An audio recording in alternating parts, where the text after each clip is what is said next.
Donc on voulait finir la séquence sur les institutions financières avec une parole donnée à l'Observatoire de la finance durable sur la vision de quels sont devenus les engagements en 5 ans. Donc je te laisse la main, Raphaël. Merci Mathieu, merci à tous. Et puis tout particulièrement merci à l'ADEME pour ces 5 ans de projet. Ça fait bizarre d'être là après 5 ans parce que c'est aussi quasiment 5 ans pour moi aussi. Après 3, je suis arrivé en mars 2020. Et là dans la salle, je vois beaucoup de personnes qui étaient là depuis les 5 ans et une bonne partie aussi qui sont arrivées entre temps. Et du coup, je vais vous proposer peut-être un voyage dans le temps pour retracer un peu ces 5 dernières années sur comment faire le suivi des engagements. C'est une grande question qu'on s'est posée en France assez tôt finalement et qui a diffusé. Alors les slides passent toutes seules, c'est un peu embêtant, mais c'est pas grave, je vais m'adapter. Je me bats contre la machine. Je pense aussi peut-être pour se poser, c'est un peu un mot de fin, mais vu que j'ai un autre mot de fin, je préfère le dire au début. Ce projet de 5 ans, ça a été une réussite, je pense, parce que on était beaucoup d'acteurs très différents à composer ce consortium. Je refais pas toute la liste, puis vous avez eu plusieurs fois les logos à l'écran. Et pourtant, depuis 5 ans, on n'a pas refait une réponse commune à un appel d'offres, à un appel à projet et là, je me dis, peut-être que c'est quelque chose qu'il faudrait qu'on prenne comme engagement nous-mêmes ce soir. Voilà, c'est un appel. Nous, en tout cas, côté observatoire, on serait ravis de continuer ce genre de collaboration. Et je sais, pour en avoir discuté avec plusieurs d'entre vous aussi. Et je pense qu'il faut se bouger pour aller chercher ce genre de projet. Un grand merci. J'ai des acteurs qui ont activement participé à la réponse à ce projet. Je vois Romain, je vois les équipes de Tout DI dans le fond. Je pense qu'il faut qu'on continue si on veut que demain on ait d'autres projets comme ça. Est-ce que le problème de chronologie s'est débloqué ? Non. Ok, alors j'essaie quand même, sinon je vais le faire sans slide, hein, c'est pas un souci, mais c'est dommage, on perd un peu de didactique. L'histoire un peu du suivi des engagements en France, ça veut vraiment pas. Hein. C'est pas grave. Post-COP 21, donc 2015, on a immédiatement le secteur financier français qui s'engage. Et dès l'année d'après, on a un Climate Finance Day qui prend forme, monté par Finance for Tomorrow et qui existe toujours avec l'Institut de la finance durable aujourd'hui. Et quelques années plus tard, se pose la question, notamment vraiment poussée par la société civile, ces engagements qui sont pris depuis plusieurs années lors des Climate Finance Day, où ils en sont, surtout ces sorties du charbon dont nous promet Mont et Merveille, comment ça avance. Et donc, grande annonce de place en juillet 2019, qui crée les commissions climat finance durable d'un côté, AMF, SPR, et on a eu des représentants tout à l'heure, et l'Observatoire de la finance durable de l'autre, hébergé donc chez Finance for Tomorrow, et cofinancé par ce grand appel à projet LIFE, Finance Climate, avec un ensemble d'acteurs qui vont pouvoir apporter de la méthodologie aussi dans cet observatoire. Donc pendant 2 ans, on commence à travailler sur le suivi des engagements. C'est vraiment ce que je vais vous montrer après plus en détail. Et puis, on a Karen qui nous a parlé du lancement de J-Funds, top 26. Et alors là, nous en France, on se dit, mais attendez, ça fait 2 ans qu'on fait le suivi des engagements. Là, ils vont lancer une coalition internationale d'engagement net zéro. Est-ce qu'il y a un volet suivi ? Eh ben non. Donc là, on se dit, il y a un truc à faire. Donc on essaye de pousser dès la COP 26 l'internationalisation de l'observatoire, hein, rien que ça, ce qui donne naissance à un One Planet Data Hub. Alors là, on va enchaîner les acronymes, attention. Mais en attendant, ça donne naissance vraiment à un engagement de la France par notre président de la République et la Banque mondiale pour essayer de lancer une coalition de suivi de ces engagements net zéro, qui est rattrapée finalement par cette même J-Funds pour faire un autre outil qui va devenir le Net Zero Data Public Utility, que vous connaissez peut-être, mais qui met à disposition aujourd'hui de la donnée brute, scope 1, 2, 3 d'entreprise, qui est censé servir de base de données pour les engagements de J-Funds, les acteurs, engagés pour faire leurs calculs d'émissions. Bon, tout le monde ne l'utilise pas, tout ça c'est encore volontaire, mais on voit qu'on a encore un trou dans la raquette sur ce suivi des engagements. Bah, pour la petite histoire, j'essaie de combler. Bah, comme ça, bah, c'est parfait. Écoutez, je pense que j'ai un peu tout dit. Peut-être, et juste après, je fais ce focus suivi des engagements.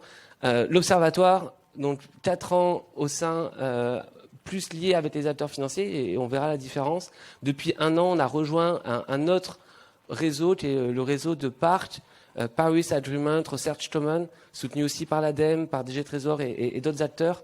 L'idée, c'est vraiment de mettre à disposition de la donnée, des méthodologies à l'international pour suivre l'accord de Paris. Et donc, ça faisait sens pour que cet observatoire devienne plus international, qu'on rejoigne une fondation à vocation plus internationale également.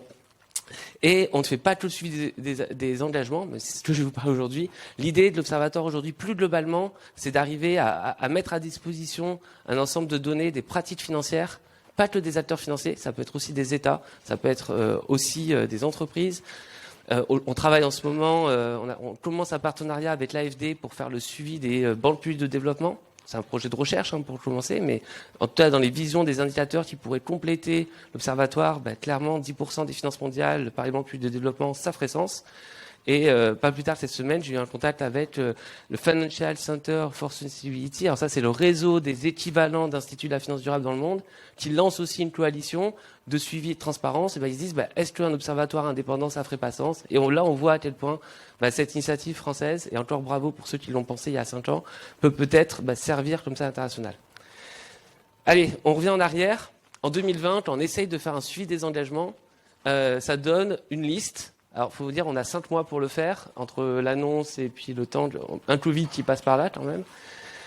Et on arrive, tant bien que mal, avec 5 fédérations partenaires qui engagent l'ensemble de leurs acteurs à sortir 364 participations. Je ne sais plus combien ça faisait de milliers d'engagements derrière. Fois 4, vous allez me dire, c'est pas compliqué. Derrière ça, il y a en vérité 300 acteurs. C'est pas des engagements, c'est des signatures à des groupes de travail ou des coalitions. À l'époque, on faisait pas vraiment la différence. Donc ça faisait des gros chiffres. Et donc, quand on sort cette première base de données, et sincèrement avec un très fort engagement des acteurs financiers, et bravo, on se fait un peu critiquer, je vais dire de la manière plus sympa possible, par notre commission CCFD qui nous disent votre liste d'engagement là c'est pas comparable, le nombre fait pas la qualité et il n'y a aucun suivi. Il manque un suivi des engagements qu'on l'on attendait sur cet observatoire. Ok, 2021. Alors vous voyez qu'on a quelques indicateurs en plus, c'est pas ça qui est clé, on a toujours 4 engagements en moyenne par acteur. Et vous verrez pourquoi on n'en a que 4. Et alors là, on a 2 nouveaux indicateurs qui viennent d'un guide des engagements. Dès 2021, ce qu'on a fait tous ensemble, avec Commission Climat Finance Durable, les fédérations professionnelles et d'autres membres, plutôt société civile, ADEME, Académique, on s'est mis d'accord sur au moins, c'est quoi la forme que doit avoir un engagement pour au moins qu'il soit considéré comme un engagement. En fait, on n'avait pas ça. C'est tout bête, mais une date de début, une date de fin, des objectifs quantitatifs, et puis surtout, périmètre financier identifié. Est-ce que ça me concerne 2% de une activité financière ou est-ce que ça concerne tout? Et puis, dans quoi j'investis? Et là, on voit très bien dans l'histoire de chaîne de valeur du charbon, on peut en toucher qu'une ou toutes les toucher, et donc du coup, être plus ou moins holistique. Voilà, et donc dès 2021, on a essayé d'aller chercher de la conformité, à combien d'engagements étaient au moins contraignants ou étaient finalement que des initiatives ou des participations ou des engagements qui n'étaient finalement même pas tenables vu que pas contraignants. On voit aussi que dès 2021, on a 37% des acteurs qui font un suivi public. Donc ça veut dire sur leur reporting extra-financier, on peut trouver trace de comment je vais faire, où j'en suis de tel ou tel engagement. Et alors là, on fait un suivi, c'est simple, on fait des captures d'écran, screenshots. Je vous dis pas, les équipes qui bossaient là-dessus étaient ravies. Et donc, vous pouvez toujours suivre aujourd'hui, retrouver les engagements de 2021, quelle était la manière qui était reportée par l'acteur. Donc, c'est une vraie base de données. Qu'est-ce qu'on va en faire? C'est la question que je vous posais à la fin. Je vous tease. Et donc, voilà, on a cet historique depuis 2021 qui va suivre année après année. 2022, on continue. Ah oui, pardon, peut-être dans les limites. Manque de comparabilité, on nous le dit toujours. En fait, vous avez toujours ces listes. Comment on fait pour savoir finalement si l'engagement qui fait 10 lignes, il est finalement peut-être plus engageant que celui qui en fait 3, mais qui est précis. Oui, le suivi des engagements, comme je vous l'ai dit, il est très hétérogène, très chronophage et très imprécis. Donc là, en 2022, on va essayer de travailler sur la comparabilité et on a un indicateur qui explose, qui gagne 20 points, c'est la conformité. Alors ça, c'est un peu une victoire, j'ai envie de dire. C'est-à-dire que la première année, on a fait factuellement sur les engagements qu'on avait, on était à 47 de mémoire, 40 et quelques. On a gagné 20 points. Ça, c'est vraiment 20 points qui sont des échanges avec tous les acteurs, qui ont reformulé les engagements, parfois qui ont juste tiré de leur politique sectorielle ou de leur politique interne, mais en tout cas qui ont reformulé des engagements pour être contraignants. Et donc là, c'était un peu une victoire. On était assez contents à ce moment-là. Le suivi de plus en plus public. Et surtout, ce qu'on a fait à ce moment-là, on a fait un travail un peu de fourmi. On a essayé de créer ce qu'on a appelé des grilles de lecture. Alors, on voit quasiment rien là, et puis ça n'existe plus sur le site, mais vous pouviez choisir de regarder les engagements charbon de telle et telle, par exemple des banques. Au hasard, j'ai changé des assureurs. Et à tout moment, vous pouviez regarder version comparative, version grille, et il y avait le décryptage du contenu des engagements sous forme de tableau suivant les indicateurs clés pour essayer de comparer. Alors en théorie, c'était super. En pratique, on n'arrivait pas du tout à le maintenir à jour. Et on avait des écarts d'analyse parce qu'en fait, suivant les reportings, il y avait des scopes différents. France, monde, activité financière ou quoi. Donc en fait, c'était absolument pas robuste.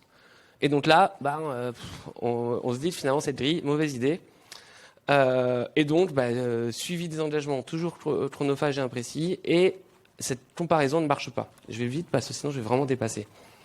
2023, alors là on voit que 2023 on a un gros changement. Vous voyez, on passe de 380 acteurs suivis à 55. Alors, qu'est-ce qui se passe? Alors, en vérité, c'est là où je reviens sur d'où venaient ces acteurs. On travaille beaucoup avec le capital investissement. Enfin, le capital investissement plutôt a beaucoup d'acteurs. Et bien, on travaille très peu avec eux. Mais leurs acteurs signaient des chartes dans le cadre de leur groupe de travail. Et donc pendant un moment, c'était considéré comme des engagements. Et au bout d'un moment, c'est quand même dit, notamment avec les recommandations de notre comité scientifique, que c'était pas terrible de garder ces engagements. Donc on a assumé le fait de réduire le nombre d'engagements. C'était un choix de communication difficile, mais et c'est un peu le sens de l'histoire d'aller plus vers moins d'acteurs, mais plus de transparence et plus d'analyse. Et puis surtout, je reste pas longtemps sur la liste des engagements. On voit que les chiffres de suivi, de conformité restent assez stables. Ce qu'on a fait en 2023, c'est qu'on a essayé de réfléchir à une méthode de suivi des engagements net zéro. En fait, on a choisi de se focus sur une partie des engagements, ces engagements net zéro, ce qu'on n'était pas arrivé à faire au niveau international avec ces plateformes qui se lançaient. On s'est dit, on va arriver à le faire en France. Merci l'ADEME qui nous a soutenus. On a eu un financement supplémentaire de l'ADEME en direct pour développer cette partie. Et on a, alors j'aurais pas le temps de développer la méthodologie en détail, hélas, mais de manière simple, basée sur les méthodologies actuelles, on a décrypté les engagements net zéro, les écarts qu'il y avait entre G-Funds et les différentes alliances dont nous a parlé Karen tout à l'heure, et on le publie sur une version visible en reprenant cette vision limite planétaire. Donc on envoie une vision aujourd'hui.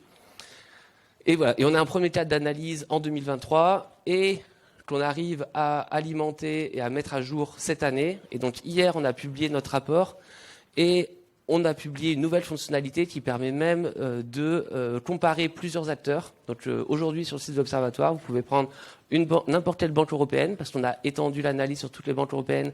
Et d'ici Q1 2025, on finira sur l'ensemble des asset managers et assureurs si on a toutes les ressources. Et donc vous pouvez comparer un acteur versus toutes les banques françaises par exemple ou toutes les banques européennes, essayer de voir point par point. Et alors on en a 222 des indicateurs d'analyse dans cette méthodologie. Ça peut être une piste d'amélioration, de le réduire, pas de l'augmenter, je vous rassure. Et voilà, donc vous pouvez vraiment avoir un cadre. Là, on pense avoir touché quelque chose en se disant que on a un suivi. Il est précis, il est comparable. Vous voyez, c'est tout ce qu'on nous disait année après année en termes d'amélioration. Et donc là, l'objectif vraiment, c'est de le pousser le plus possible à l'international pour donner ce niveau de transparence. Et ce qu'on pense derrière, c'est qu'avec la transparence vient l'ambition et vient la réalisation concrète. Voilà. Peut-être dans les quelques chiffres clés qu'on peut avoir dans notre dernier rapport, du coup, qui est sorti hier, et je vous invite vraiment à aller le consulter et surtout à aller jouer avec ces outils. Vraiment, l'objectif de l'observatoire, c'est de donner de la donnée en accès libre et une couche d'analyse et de compréhension. Et je le glisse au passage, et on va le faire de plus en plus sur la donnée disponible. On arrête de faire, bien sûr, des reportings supplémentaires. Il y a énormément de données réglementaires. On va donner sens à cette donnée. Et on a un rapport qui sort début janvier sur le SFDR français, sur 29 lettres, et notamment un premier d'ailleurs avec l'ADEME avant même. Alors, quelques chiffres clés sur ce rapport 2024. Toutes les banques ont établi des objectifs sectoriels de décarbonation. Donc on en parlait tout à l'heure, en intensité. Petite sous-analyse. Seulement 3, ça y est, j'ai dépassé mes 15 minutes. Je me dépêche. Seulement 3 ont des objectifs établis, par exemple, sur le secteur agricole. Et alors là, nous on se dit que c'est vraiment un trou dans la raquette. Le secteur agricole, on voit à quel point c'est transverse sur les limites planétaires. Donc on pense et on va essayer de pousser pour peut-être avoir plus de méthodologies détaillées. 74% des banques avaient établi des objectifs de financement des ODD pour la transition. Ça représente 4 000 milliards. Pour donner un scope d'analyse qu'on a aujourd'hui, c'est 4 000 milliards sur 74 000 milliards que représente tout NZBA. Donc on voit qu'on n'a pas du tout aujourd'hui une vision holistique de l'ensemble de cette alliance. Un point que je sais qui est à cœur de l'ADEME, aucune banque n'a défini d'objectifs intermédiaires sur les plans de transition des entreprises qu'elle finance, et on n'a pas d'objectifs détaillés sur les méthodologies de suivi. Ça a été largement évoqué à la table ronde d'avant, donc je ne vais pas plus en détail là-dessus. Et donc du coup, ça veut dire que derrière, il y a peu de demandes de transparence sur les reportings des entreprises. Donc ça, c'est clairement une amélioration à avoir, notamment aussi sur la politique d'engagement actionnarial. Périmètre et scénario, ça c'est vraiment un sujet, mais je vais revenir à la fin. Peut-être sur l'énergie fossile quand même, parce qu'en plus ça a été cité. Pour information, donc sur la Banque européenne, on a 3 banques qui n'ont encore pas pris d'engagement sur le charbon. Donc 3 sur 19, c'est-à-dire que même sur le charbon en Europe, c'est pas encore fait, et on a une majorité qui n'a pas encore pris d'engagement solide sur pétrole et gaz, même en Europe. Donc on voit que même l'énergie fossile, ça reste un sujet. Je m'étends pas longtemps, juste pour finir, peut-être les perspectives. Moi, il y avait un double chiffre de fin, c'était 60-60. Aujourd'hui, on a 60% des actifs des banques qui ne sont pas couverts par les plans net zéro. Donc ça, c'est quand même un sujet, parce qu'en fait, il y a une communication net zéro qui est faite pour un acteur financier, alors qu'en fait, ça couvre des fois, on en a pour un, c'est moins de 5%. Donc là, il y a un souci. Donc ce 60%-là, il est vraiment à rechallenger. Pour nous, c'est un vrai sujet, couvrir l'ensemble des activités. Et côté conformité, on a que 60% de conformité des engagements. Vous savez, c'est 4 critères pourtant basiques pour qu'un engagement soit considéré comme un engagement. 4 ans après la publication du guide des engagements, on est toujours à 60%. Les questions pour la suite, et c'est vraiment des questions ouvertes. Et si vous voulez travailler avec nous sur ces questions, je vous invite à rejoindre et devenir membre de l'Observatoire. Comment on va faire ce suivi des engagements et cette base de données? Comment on la fait vivre en France? On n'a plus de ressources pour le faire avec la fin du projet Finance Climate à partir de janvier. Donc, qu'est-ce qu'on fait de cette base de données? C'est un vrai sujet. Est-ce qu'on le fait en collecte centralisée? Tout le monde avait l'habitude de le faire. Est-ce qu'on le fait peut-être en crowdsourcing avec des bénévoles? Voilà, ça peut être une piste de travail. Volontaire obligatoire, mine de rien, je ne l'ai pas mentionné, mais les années où on a travaillé en coordination avec la CCFD, on avait vachement plus de réponses que quand on ne travaillait pas en coordination. Donc, voilà. Comment faire le lien entre l'opportunité réglementaire et engagement volontaire? Je pense que c'est un vrai sujet. Net Zero Donut, comment on étend cette analyse à l'international, et surtout peut-être comment on affine peut-être cette analyse très détaillée de 222 indicateurs à peut-être moins d'indicateurs plus clés. Voilà, tout ça, ça va être des sujets de réflexion sur ces suivis des engagements, et j'espère qu'on pourra le faire ensemble. Merci à tous.